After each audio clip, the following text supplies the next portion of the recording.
Glockner died in 1876. It is recalled that the funeral cortege was the largest ever seen in the city.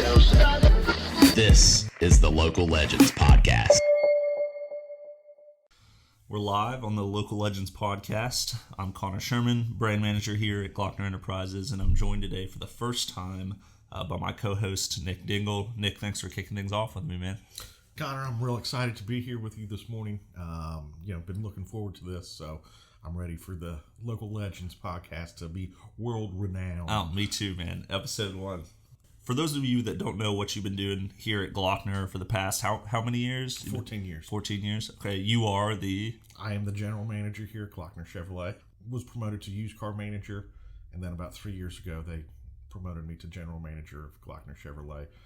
Oldest Chevrolet dealership in the nation. Chevrolet dealership in the nation. Proud to be here. You know, it's like being the Green Bay Packers at Lambeau Field. I mean, we're the OGs of OG. He's also got the best polo collection in the game. I mean, no one walks into the dealership with a crisper polo than Nick Dengel. So, Nick, I think that people need to know, in your professional opinion, who makes the best polo for the modern business class? Callaway, duh. Yeah, obviously. And just so you all know, Callaway isn't sponsoring us right now. I'm just trying to get them to. So that aside, Nick and I both felt that it was very important to introduce you all to what we're trying to accomplish here. Our name, the Local Legends Podcast, Stories of Exceptional Small Town People, is something that we both felt a connection to. I'm sure it's obvious to everyone listening that the Glockner family fits this description to a T. So first and foremost, we want to thank them for giving us the platform to produce this. But why we're here and what we're doing is to try to better understand the anatomy of a great American small town person, right? Somebody that exceeds expectations and, give people a platform and our guests a platform on this podcast to better understand what makes a great American small town man or woman. I mean, Nick, we both agree on this. I don't think we're talking about money here. That's not what this is about. No.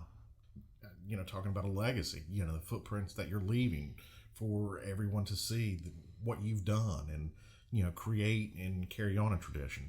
Absolutely. Like so many great people like the Glockners and have created oftentimes something from absolutely nothing, whether it's starting a business or a movement or just being a positive influence that inspires the people around them and then ripples out to the community. So there's so many people from Portsmouth that still have had a lasting effect on the area, right? I mean, people like Branch Rickey or Vernon Rife, names that are painted on the wall that surrounds the city. I think there's just a lot of people just of that caliber emerging here locally. And it's important we give them a voice and try to understand how we can all find that in us. Anyway, we're trying to basically determine and define the characteristics of a great small town American people, right? Mm-hmm. When we think of people like this, one of the first words that come to mind, and it's something that you and I have agreed on, is the word ownership. We hear this phrase all the time, or I guess it's something that's just kind of been built into the modern workplace, and it's that isn't my job. Right. Where does that end? You can always omit responsibility. If you work for a company and you're there, I mean, it is your responsibility. There is no other, you can't say it's not my job because, I mean, there's so many things that I do that could not be my job. But you know what? It's all about a culture of creating to, you know what? I have to go the extra mile. I have to do something else. Because if I'm not, will people take ownership of it? Yeah. And that word culture that you used, I think that is a big thing that separates small town America, right? Something that makes it the backbone of our country, and that's ownership. Like the things that people are creating and sustaining here, whether it's their business or movement or family, they really and saying like no one else is going to do it if I don't, right? Right. that's a huge defining characteristic of the Glockners. I mean, the patriarch in their family, Bernard Glockner, passing down that legacy to his children and their children and their children. I mean, you can see like very easily how they maintain that concept of ownership and feel that responsibility. And so it's important that we recognize that we have that advantage in a place like Portsmouth. You know, a story that always sticks with me is, you know, I don't know if you're familiar with, you know, how FedEx started.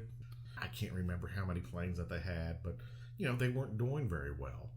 But the daughter of Kodak was getting married on the weekend. Well, FedEx was in charge of getting the wedding dress to the wedding. Things weren't going right. An employee for FedEx stepped up and said, hey, I'm going to charter this one plane so we can get this wedding dress to the daughter of Kodak. Wow. You know, to get her wedding dress there. Gets it there. Well, a lot of other things didn't make it to the wedding. Well, what happened was everybody talked about that one instance of this person going above and beyond. It's not her job to charter a plane or anything like Absolutely that. not. Yeah. You know, but she created a culture of, hey, we're going to go above and beyond. And look at FedEx now. But that experience you're describing, I mean, we have a lot of salespeople on our team that would be that person, right? I mean, right. I know for a fact, like Danny Bradshaw's driven and picked up customers because they were ready to buy, they didn't have any way to get here, and he made that his job, right?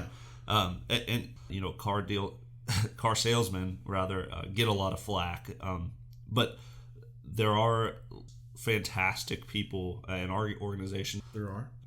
And yeah, I think it's because they always have that larger goal in mind, right?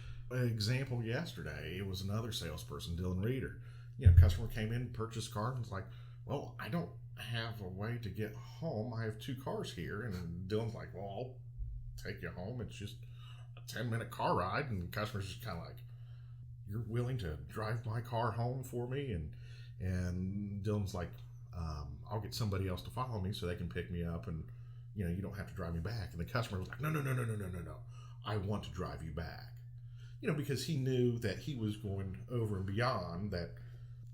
He didn't have to do that. Absolutely. You know, we shake hands, we're done. See you, have a nice life. That's not what we're about. Sure. Also, we don't have Uber in Portsmouth, or we have like one. So well, I believe we have Uber and Lyft. I think there's 2. Yeah. I think maybe the one Uber driver was busy, but absolutely. I think that speaks highly of people like Dylan and Danny, and it's really what we're trying to get to here.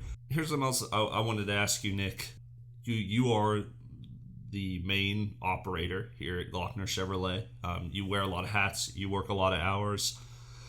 I think a big pitfall that people can kind of fall into is this idea of trying to escape the mundane or the menial, right? Where a small town America always has this stereotype of working hard, right? People like in my generation, and something that I've wrestled with is trying to find a purpose, right? And figuring out how I can do that in the day to day. I think a lot of people get discouraged, and being here as long as you are, you're always motivated. You're always excited. Like, how do you maintain that? Like, where do you find your purpose? You know, well, there's 8 sales people. There's you. There's Melinda. There's in the BDC. There's so many other people that depend on me to get things done, and then I look at it as, well, they all have families, so their families are dependent on me to make things happen. So sure. It's not just about my family, you know, but I mean, I'm here typically 12 hours a day. So I spend the majority of my life with all these people. They become my family. So I have to make sure that they're taken care of. And if they're taken care of, they're going to take care of me. And then it's just a reciprocating game, I guess you want to call it. Yeah, absolutely. Very, very much a joint effort, right? And you're digging deeper into like what the tasks you're doing actually mean, right? Yeah. Like if you don't make those sales calls or you don't handle those small things, that snowballs into people bringing less home to their family, right? And so that's an important way to look at it. We're going to continue to dig into these day-to-day things. When you look at a place like Portsmouth of 20,000 people, we're making big improvements, but someone coming down from a big metropolitan area may not think much when they first see it, and so let's better define and exemplify what we're doing right here. Connor, I promise you, I've been here, I was away for a little bit, but I promise you, it has never, ever, ever been this exciting to live inside a county or Portsmouth, Ohio. It really hasn't. The area went through some very rough times. And then it was like there was a lot of community leaders and people taking ownership. Sure. Of stepping up and, hey, let's do this, let's do that, Yeah, we've been attached to a lot of bad headlines. I mean, anybody that's listening from out of town, maybe that's why they've heard the name, right? Yeah. But it's really important to know what we're doing different.